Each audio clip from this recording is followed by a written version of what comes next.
Got a great show for you today. Sadly, for those of you Jet fans, like all of us, that wanted Aaron Rodgers or thought Aaron Rodgers was coming here, you find out today that that's dead. He is not going to be a New York Jet. What? And you can talk all you want about, Nathaniel Hackett's here, that's going to get it done. The reality is that he ain't coming here because he's going to Las Vegas. So we can put that little bad boy to bed. I now hope that Derek Carr wants to be a New York Jet. Good afternoon, Evan. How are you today, kid? I'm just curious, is that coming from the same source that told you Tom Brady's going to Miami, or the source that told you Deshaun Watson's going to Miami? No, much different source. Oh, okay. Yes, much Cool. different source. This one Gotcha. comes to me, after, eating certain things late at night. I was going to say, were you up past midnight last night? What happened? Were you up past midnight last night? I'm sorry, can't hear you. I was watching the Nets lose by 50 last night. Why? I believe at one point I turned the game on. Correct me if I'm wrong, please.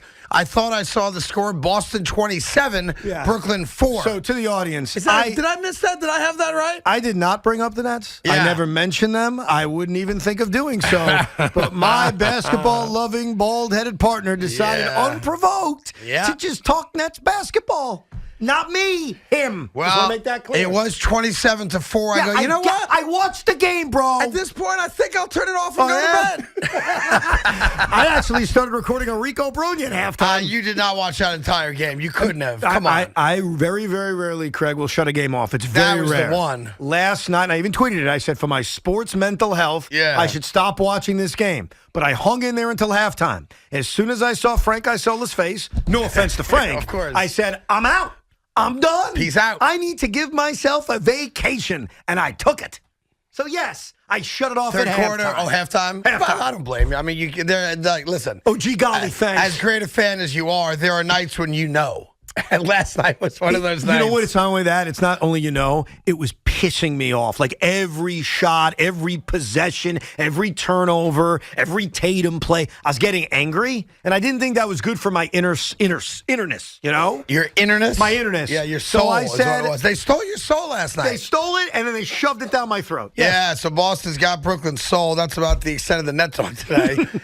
Listen, here's the deal on Aaron Rodgers. And like I told you, this is going to be this ongoing saga until it becomes official. And the reason I bring this up is because I'm already sick and tired, not just on the Aaron Rodgers front, but just in general, the way the media is when it comes to, random reports, not quoting anybody of note or anybody even on record, because there's this thing going on. It's been going on for a while now, where there are reporters that cover teams or cover sports for a multitude of outlets. And it's no longer about when I get news, I'm going to report it. And I hope I break news more than other people because I'm good at my job. And when I don't have things, I got nothing to report. Mm-hmm. And now we live in this world where it's got to be, I'm going to throw stuff up out there that there's enough possibility that it could happen that I might get it right. Right. And if I don't get it right, well, I never said it was a lock to happen. I never said this is money to happen by 3 o'clock today. And the reason I say that is there's a report out there again today, and there'll be one tomorrow, and another one on Monday, and then one Super Bowl Sunday afternoon, that, quote unquote now, Joe Douglas is aggressively going after Aaron Rodgers. Right? Yeah. As if to say, wow, the Jets, he's aggressively going after him. Well, the Jets, by proxy, are having daily conversations with the Green Bay Packers about what they have to give up to get him. And they're talking to Aaron Rodgers about, is this a place that you would want to come play, blah, blah, blah. And it's made up. Because I can tell you as a fact that Joe Douglas has not picked up the phone or gone to his email or his social media account and reached out to a random reporter and said, hey, look, I'm going after Aaron Rodgers aggressively. You can go ahead and print that. Right. I think you agree with me on that. I think that Joe Douglas has proven in the time he's been here he's a tight-lipped general manager. And he comes from a franchise, pardon me, a little shrimp dumplings still left over from a lunch I ate in the car on the way down here from filming my own Super Bowl commercial. That's a story for another day, though, Evan. It's quite a drop. It's quite a flex, ladies and gentlemen. Yeah. Shrimp dumpling, Super Bowl commercial, basically implying a limousine all in one sentence. No. I drove myself in my black 50,000-mile Hyundai Elantra. Oh, okay, not as Yes, impressive. I am not bougie. I used to be. But no, I drove myself, parked on the street, probably get a ticket, but I'm here on time. That being said, Joe Douglas isn't telling people what he's doing. No, I agree. He's not that kind of GM. And he comes from an organization that is. Philly notoriously picks up the phone and calls Adam Schefter, Ian Rappaport, literally before people even leave the room. That's documented. Right. And my problem with that is it's not right or fair to real, true New York Jet fans in this case, but pick your favorite team when it does happen to you, because it's not based on anything factual. Yeah, I think the problem is we as fans are desperate for information, even if the information isn't true. Right. I really think that. And by the way, of course, if you actually take the time, and I did last night, there are only, and I mean this, and please punch a hole in it if you can, there are two, and not three and not four, there are two AFC teams that are going to fight for Aaron Rodgers if the Green Bay Packers do trade him. And I think a lot of people even say, forgetting the fact that they may not trade him. Mm-hmm. If they trade him, in my opinion, he's either going to the New York Jets or the Las Vegas Raiders, and there's nobody else in the market. I think there's a third team in the AFC. Tennessee? Tennessee, yeah. All right. That'd be the third team I'd wrestle in there. And I think that's a significant long shot. Yeah, but I think that right now, look, you know the way I am, the way you are. We are fans. We are diehard fans. I passionately want Aaron Rodgers on the Jets.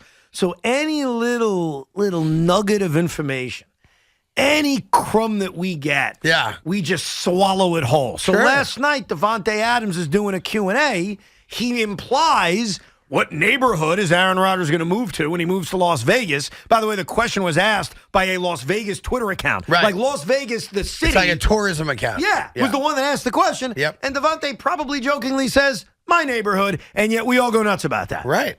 So I think a part of the problem we have in the sports media landscape of today is we are willing partners in all this. We just want information. We don't want to wait till the offseason. We don't want to just wait and see what happens with Aaron Rodgers. Most of us are dying for information, even when the information is crap. Yeah, like I'm sure if you're a Las Vegas Raider fan, you saw Devontae Adams tweet, you went crazy in a positive manner. Meant nothing. Yeah, Jet fans saw it and said, oh no, we're losing him. By the way, it would have been the same thing if Breece Hall tweeted that about the Jets. Like, it doesn't mean anything. Doesn't mean a damn thing. You know for a fact the Jets want him. You would have to assume the Raiders want him. Of course. You obviously have guys in both locker rooms that are probably going to their GM. When they stop by the facility saying, hey, what's the news on Aaron Rodgers? We could use him. We want him. What do I got to do to help get him? All that kind of stuff. But the reality is this. Obviously, they have to wait to make it official, till June 1st. The deal will get done well before that. And you're now competing. I don't think Tennessee becomes a real suitor, but I would agree they're the distant third place team. And I just look at the Jets for all the obvious reasons. And for those of you that don't follow close enough, the Raiders are a really good team too. They've got a great tight end in Waller. They've got Devontae Adams, a top 3 or 4 wide receiver. They have an above-average defense. And you're saying all of that, and I hope you realize I know where you're going. That everything you just said contradicts your defense of Derek Carr from 48 hours ago. Yeah. If they're so good, that's right, as you described, go ahead. How come they didn't win crap this year with Derek Carr quarterback? Because they had the worst fourth quarter defense in the AFC last year. You just pontificated about how good their defense is. They have an above-average defense. So why would Aaron want to go there? I mean, the Ravens have an above-average defense. They sucked in the fourth quarter also. No, but for everything you just said, why would Aaron want to go there? Why wouldn't he want to go there? For the reasons why they couldn't win with the sturdy Derek Carr the last couple of years. Well, he's better than Derek Carr. Who is? Aaron Rodgers. No, I know that. It's not by a lot, but by a little. No, trust me, I'm aware. Yeah, not by a lot, by a little. And by the way, I have no problem. I have no problem being a bridesmaid in this one and getting Derek Carr. That is not a negative. By the way, as much as we argue about Rodgers versus Carr, 1,000% agree with you. When I make my realistic quarterback list, because I love Jared Goff, but I don't think their Lions are going to trade him, so you kind of rule him out. But when I make my list, Derek Carr is the backup plan. I agree with you. And now I will say this, you'll agree with this. Yeah. If the Jets don't get Aaron Rodgers, if the Jets don't get Derek Carr, and we assume Lamar Jackson winds up figuring it out and staying in Baltimore, this has been a bad offseason. Yeah, it's going to be disappointing, Because Tom Brady's out of the mix. He's not a backup. Right. You are now left, and I say left, that's probably not a fair way of saying it. If the New York Jets wind up with Jimmy Garoppolo, is he an upgrade? Yeah, you bet your ass he's an upgrade. Disappointing. But you had a chance to get one of the better quarterbacks. And if we don't get either one, we'll find a way to make ourselves happy with Jimmy Garoppolo, but it'd be disappointing. Yeah, I mean, if you end up on the level of Garoppolo or Ryan Tannehill or guys like that, while they're better than what they had last year, it's disappointing. But I'd even say this, Craig, as much as I'm good with Derek Carr as a second option, even that's a disappointment because he's not Aaron Rodgers. He's not the first ballot Hall of Famer. He's not the guy who you think gives you a better shot, at least in the short term, to compete with the likes of Joe Burrow and Josh Allen and Patrick Mahomes. So there's different levels to the disappointment and the excitement. The grand slam is Aaron Rodgers. The nice, clean single to right is Derek Carr. Yeah. The infield single is Jimmy Garoppolo, and then you pulled a hamstring running to first base. I mean, that's essentially what it is. Right? It's an upgrade, but it's not as big an upgrade as you wanted. Well, it's an upgrade, but it also is likely that he's not playing week 9 because he injured himself. Now, I've got a story I was reading today online that fascinates me, football related, which is why I bring it up, and quarterback related, which is why I brought it up. And the story goes that the Philadelphia Eagles, in their war room, in their pre-draft meetings, were trying to figure out how they could possibly move up in the draft 2 years ago, and we're willing, apparently, as the story now goes, we're willing to offer just about anything and everything to draft a very specific player. Only one player they wanted that they thought they could get. They knew they couldn't get up to one, and obviously get Trevor Lawrence, but the Philadelphia Eagles were begging people to move up with the hope of drafting Zachariah Wilson. Imagine how different things would be if they did. Why would they have wanted to do that? I do not know. I was reading it. I started to troll Eagle fans again online They today. drafted Jalen Hurts a year earlier. I know. Like they were ready to just move on from him? They were ready to move on. That's crazy. And I found these articles and Philadelphia Eagle fan blogs, literally, Evan, from 12 months ago, all right, in which fans hated Jalen Hurts. Well, he wasn't great He his had the first year. 3-interception game against the Giants. He obviously got smoked by Tampa in a playoff game. And one of the stories was that, and I'll give the owner credit, Jeff Lurie. Jeff Lurie believed that he was the answer. Howie Roseman, their GM, wanted him out. And Evan, and that's one. So this is 13 months ago. No. So yes. I'm trying to timetable this correctly. Go. So you're talking about going into the 2021 draft where the Jets selected Zach Wilson. Yes. Jalen was a rookie in 2020. Correct. Played a handful of games. That's right. Some positives, a lot of negatives. There were big question marks about him. Oh, no doubt. But incomplete. Like, we didn't know. The guy played a handful of games. Uh-huh. So that was the point where the Eagles were thinking or rumored to be thinking about, screw it, this didn't work out. So that's a wasted second-round pick. They wanted Zach Wilson, all right? And then the following year, Howie Roseman did not think that Jalen Hurts was the answer, and the fan base despised him. So for all these Eagle fans now that are yelling and screaming at me and calling me names and, you're bringing things up and attacking me, 13 months ago, you were dying for him to be traded. I thought you were bringing this up. No, I'm just showing you the etymology here. Oh, I thought you were just trying to remind Jet fans, see, you got to be patient with Zach Wilson. No, I'm definitely not saying that. That's no, not at all. how I took it. Not at all. I'm just saying it's funny how things sometimes work out even when you do everything in your power to make them not work out. Well, I mean, look at Daniel Jones at a varying degree. Yeah. I mean, look at the view on him. But I don't think, for the most part, that patience always works out. Sometimes it does, and sometimes you're rewarded with Jalen Hurts having the year he's had in his second full season as a starting quarterback. But a lot of times, your patience is just spinning your wheels with crap. Yeah. So, listen, we got a lot to do today, lots of football, as we've almost made it through the week prior to. We are not here tomorrow. I have no idea who's filling in for us tomorrow. I imagine it's not Tweedledee and Tweedledum. So I wish I could tell you who is. But I did listen to Tommy yesterday driving home, and my ears still hurt from being yelled at for an hour and a half. That being said, love the energy, love the passion, love the consistency. That is a diehard Giant fan with a chip on his shoulder. I don't know why, but maybe he was made fun of as a kid. He had some very, very powerful last words when he signed off. I did not hear. Heard the first half hour. Coming up, Net Celtics, you're about to get crushed. Try to enjoy the game anyway. My God. And then it happened to My a team. God. There you go. There you go. All right, Tommy. Who's doing the bridge show tonight? I am again. Look at you. You're on fire. 3 out of 4. What's up with you over there, Big Mac? That's not true, but Feels like it's been 3 out of 4. well, yeah, it's 2 and 2. He had where he filled in for Keith makes it sound like. Oh, that's why. The bridge shows are 2 for 2. 2 for 2 in the bridge. He got the bonus show because Keith had a day off. Got it. Yeah. All right, just a little friendly Are competition. you over there. keeping score at home? Yeah, I am. Yes. And, Next week's 3 for me, 2 for him. So I'm sitting pretty next week. Nice. A Next rough week's week your for me week. this week, but next week.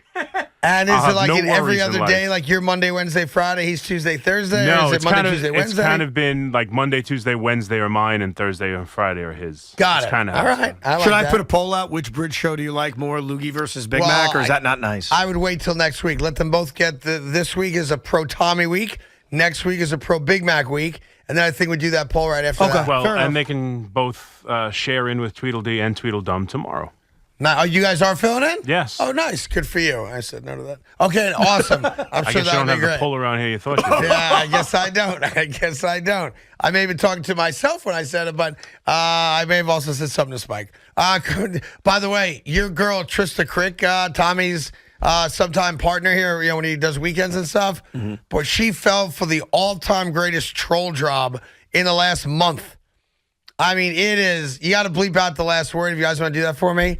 Evan, I set this up perfectly. She cursed? Oh, yeah, she cursed. That's how annoyed she was? So annoyed with me today, as are 500,000 other people that watched the video. So I'll just give you you want the quick setup now or later? Yeah. You can All right, here's the setup. These are the 5 people that LeBron James cannot beat one-on-one. Stupid, right? Right. But there's a point to it. Kevin Durant. All right, you could certainly argue that. Kevin Durant, right? That's a fact, Right. bro. Okay, I'm with you. So I go Kevin Durant. I think I went Luka Doncic. Okay. Gotta go, Luka. Could argue that. However you want to do it. I'm good with that. No problem. Steph Curry. Okay. Okay. And I go, he won't even take a step in from the logo, and he won't lose to LeBron. And then I got funny. I went Jimmy Butler. Oh, okay. Okay. And then the final guy that LeBron James cannot beat one-on-one. Jeremy Lin, specifically from February 5th to February 12th in 2012. So isn't it obvious what I'm doing? Yes, it is. Not to her, was it? Not to her. You guys give me that audio after the break, all right?